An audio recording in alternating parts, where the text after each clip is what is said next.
డాలర్తో పోలిస్తే రూపాయి విలువ బలహీనపడటం, కొన్ని రకాల విడిభాగాల ధరలు పెరగడం వల్ల ఎల్ఈడి టీవీలు, మొబైల్ ధరలను కంపెనీలు పెంచుతున్నాయి.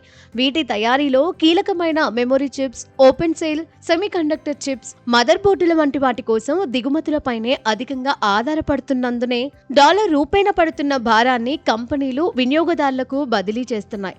ఆదాయ వృద్ధి తక్కువగా ఉంది కనుక మొబైల్ నెట్వర్క్ సంస్థలు కూడా టారిఫ్లను పెంచడం లేదా వివిధ పథకాల కాల వ్యవధిని తగ్గించడం చేస్తున్నాయి. జనవరి నుంచి టెలివిజన్ ధరలను కంపెనీలు 3-4% పెంచే అవకాశం ఉంది. దేశీయంగా తయారవుతున్న, అసెంబ్లింగ్ జరుగుతున్న ఎల్ఈడి టీవీల్లో ఇక్కడ విలువ జత చేరుతోంది 30%.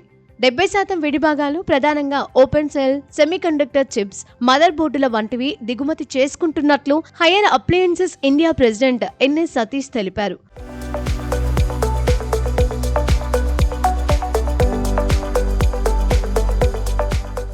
డాలర్ విలువ 90కి మించడంతో తమపై భారాన్ని తగ్గించేందుకు టీవీల ధరలను 3-4% పెంచక తప్పదని వివరించారు.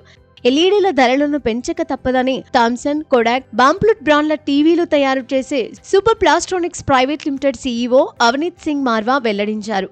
32 అంగుళాలు అంతకు మించిన టీవీలపై జీఎస్టీని గత సెప్టెంబర్లో 28% నుంచి 18%కి ప్రభుత్వం తగ్గించడంతో టీవీల ధరలు 4,500 వరకు తగ్గాయి. అప్పుడు 10% వరకు తగ్గితే జనవరి నుంచి కొంతమేర పెరగనున్నాయి. డాలర్ విలువ పెరుగుతున్న క్రమంలో గత 40 రోజులుగా సెల్ ఫోన్ ధరలను కంపెనీలు స్వల్పంగా పెంచాయి. ఇదే సమయంలో టెలికాం నెట్వర్క్ సంస్థలు కూడా తమ లాభదాయకత పెంచుకునేందుకు ప్రీపెయిడ్ ఛార్జీలను పెంచడం, కాల వ్యవధులను తగ్గించడం వంటి చర్యలకు దిగుతున్నాయి. రిలయన్స్ జియో మినహా మిగిలిన సంస్థలు ఇదే క్రమంలో ఉన్నట్లు సమాచారం. ఇప్పటికే Bharti Airtel, Vodafone Idea tariff సవరింపులకు సంబంధించి వివరాలు వెల్లడిస్తుండగా ప్రభుత్వ రంగ బిఎస్ఎన్ఎల్ కూడా కాల వ్యవధిని తగ్గిస్తోంది.